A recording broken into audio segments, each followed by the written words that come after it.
Good afternoon. No, I worked this morning, and then I got up at 3, and I was so excited to see you, especially over there. You know how long I have known them? They were baby. I have known them through RYLA. It reminds me the story of Mahatma Gandhi. So I'm going to start, I want you to just relax, because I just want to share my story.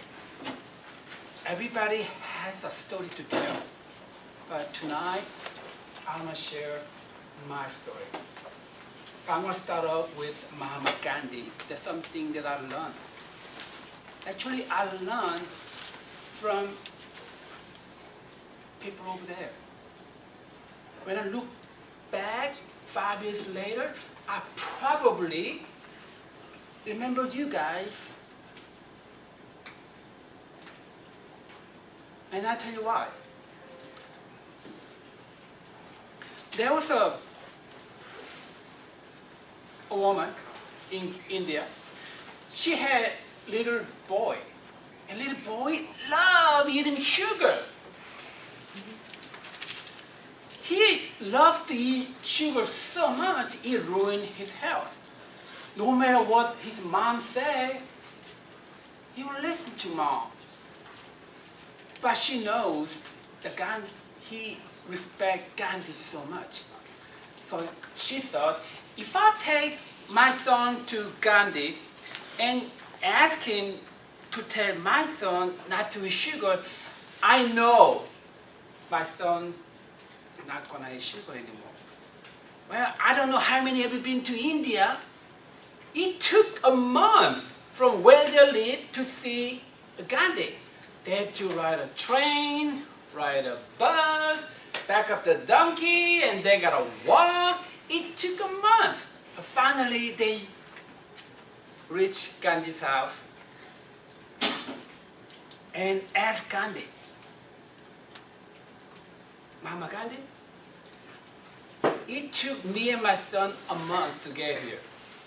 The reason that we came here to see you is that, as you can see, my son loved eating sugar. It ruined his health. And he respects you and loves you so much. So would you please tell my son not to eat sugar? If you tell him, I know he's going to quit eating sugar. And the mom was relaxed, because she knew. How difficult would it be to tell her son not to eat sugar?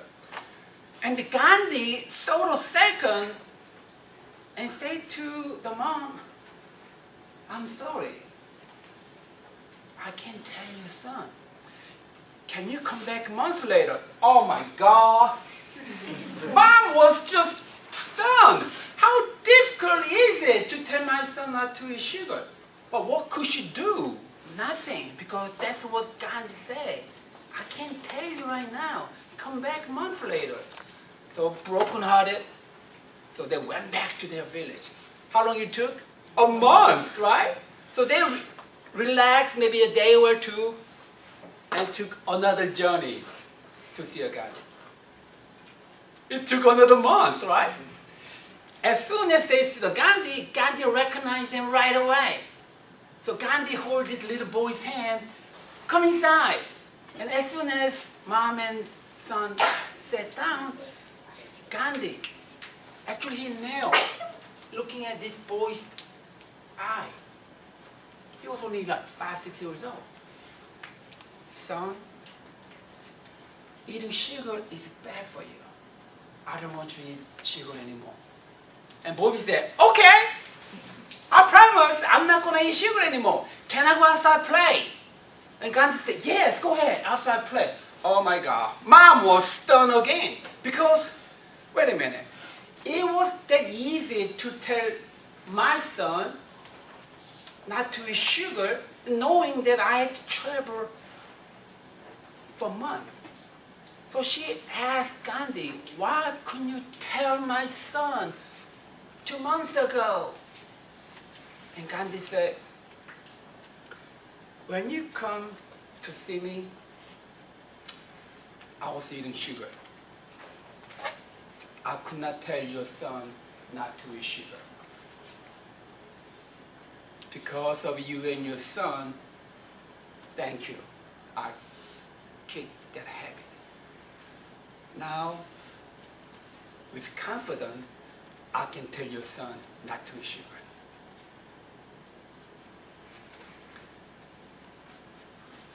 I hope that I'm standing here better person than yesterday.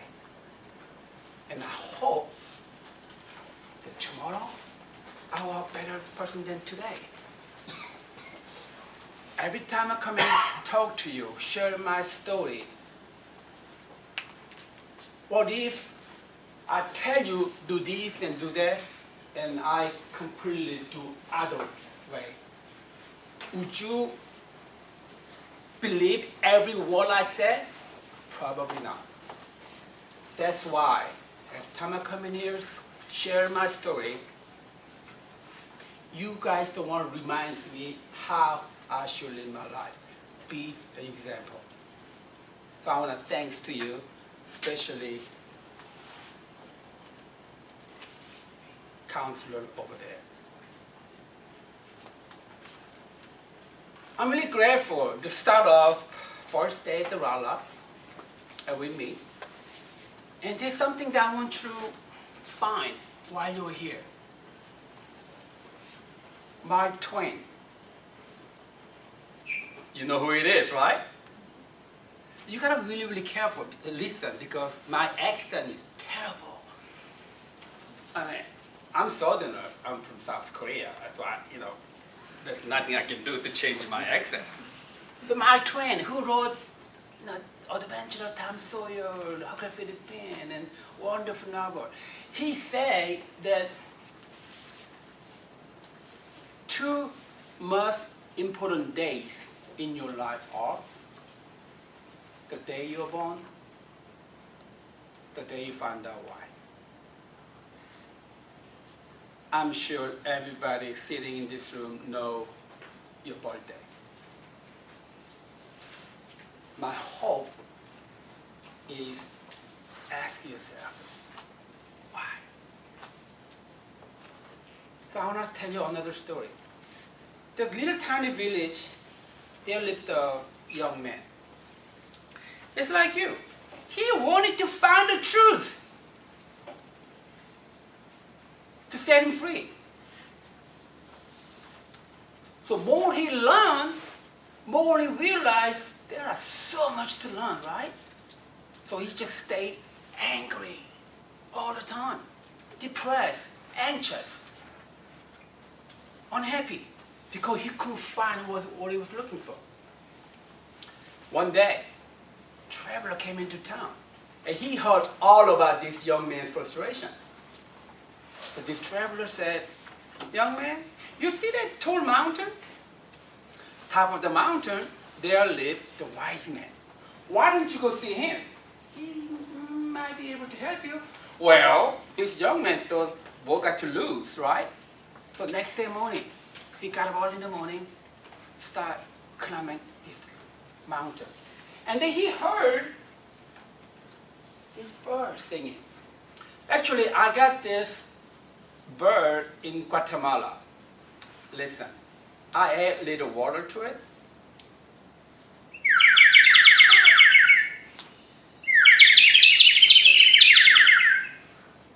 Guess how much I paid? 50 cents. Really? And then next to it, he saw a little tiny bird. So he quickly caught this bird and put it in his pocket. A few hours later, he finally reached top of the mountain. Yes, there was hut. When he opened the door, this wise man facing the wall, meditating. So he said, sir, he turned around and he pulled this tiny bird that he caught and asked wise man this question.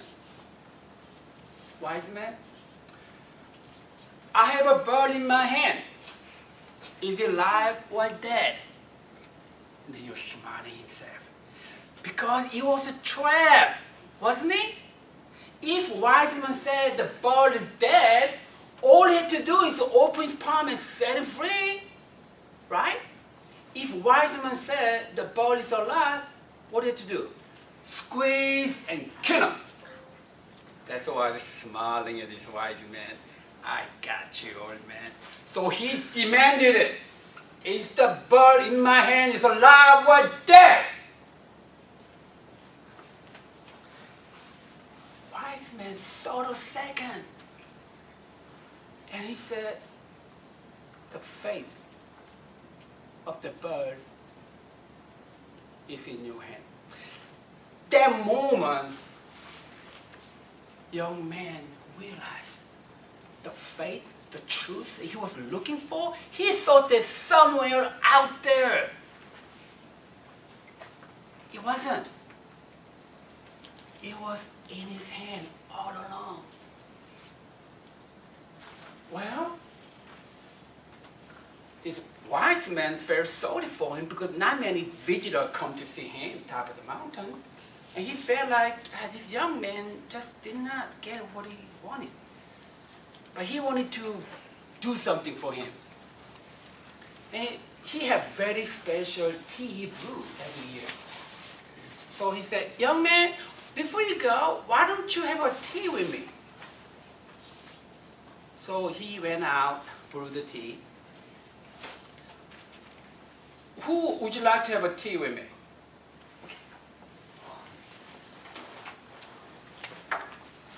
So he, let me do right here, so everybody can see. Everybody can see?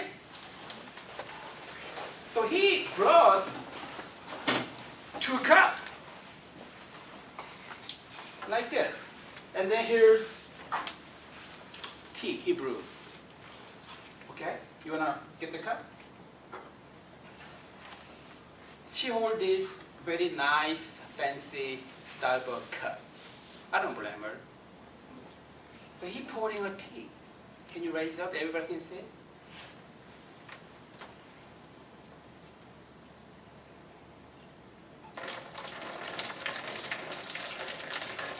Young man said, what the heck? What are you doing? Did you see her face?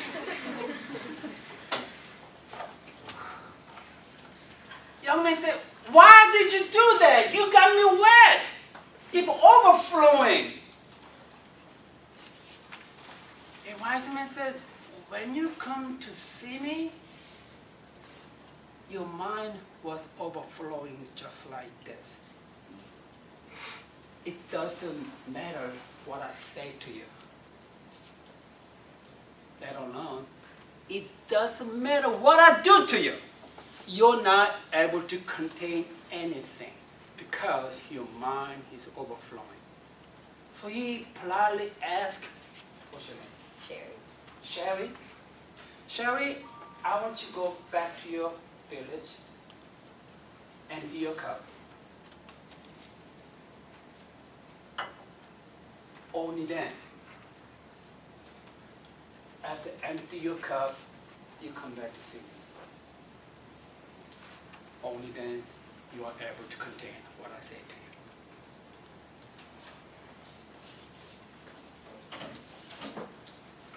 You know, many of you come in here, ooh, I'm going to Austin Peay State University for 5 days. I'm gonna go meet so many wonderful people. I'm gonna learn something. I'm telling you right now, there's nothing for me to teach you. There's nothing for me to tell you what is right or what is wrong, because you already know it. My first day, today, what I want you to do is let go. Some of the things they're holding you back. So he went down to his village, and suddenly he realized on the wall he had bucket list. He loved to go to Italy to see statue of David. Where? Michelangelo. Everybody know Michelangelo, right?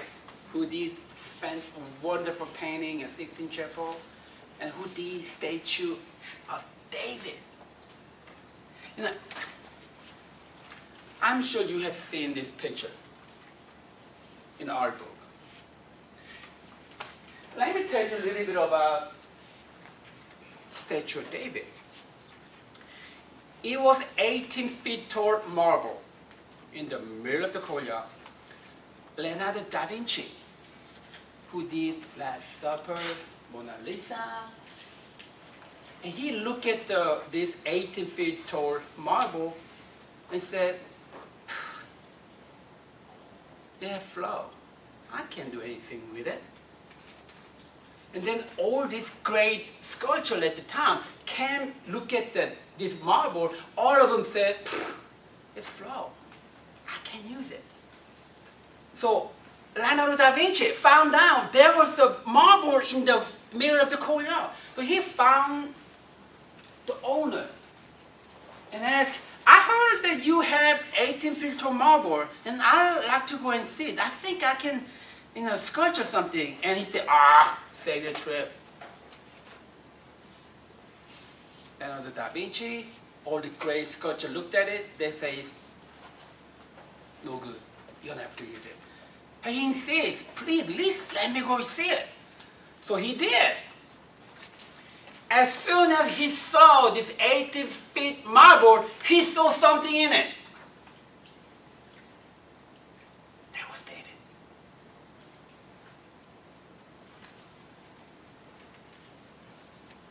So many people wonder, how in the world the man can create such sculpture? Even people said God must come down, did that. Because it's inhumanly impossible for man to create a statue of David. So one time the man asked, Leonardo da Vinci, we'd like to know, how in the world you sculpture David? And waiting for the just predominant answer, right? And he said, that was easy. What? Easy? How could that easy? And he said, I saw David in the block of marble. Because I saw David in the block of marble, all I have to do is chisel up what is not David. Here comes David. Let me see again. He saw David in the block of marble.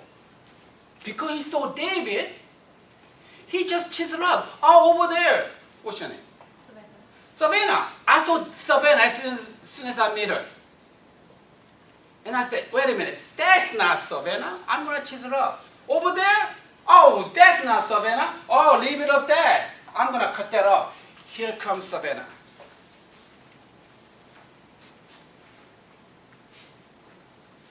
My hope is that instead of doing that while you're here for 5 days, I want you to do this. What is it? Why? I know my birthday, but what is my purpose in life?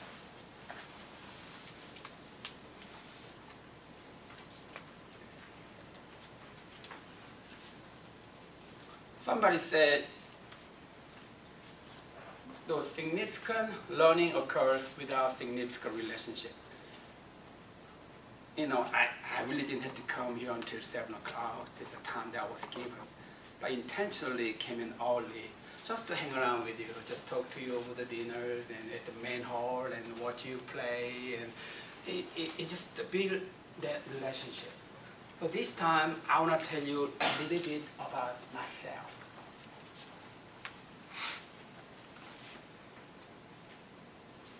How many know that I'm from other country? Really? I hope that nobody raised a hand. You're right, I'm from Korea. When I was 17 years old, and I wanted to be teacher.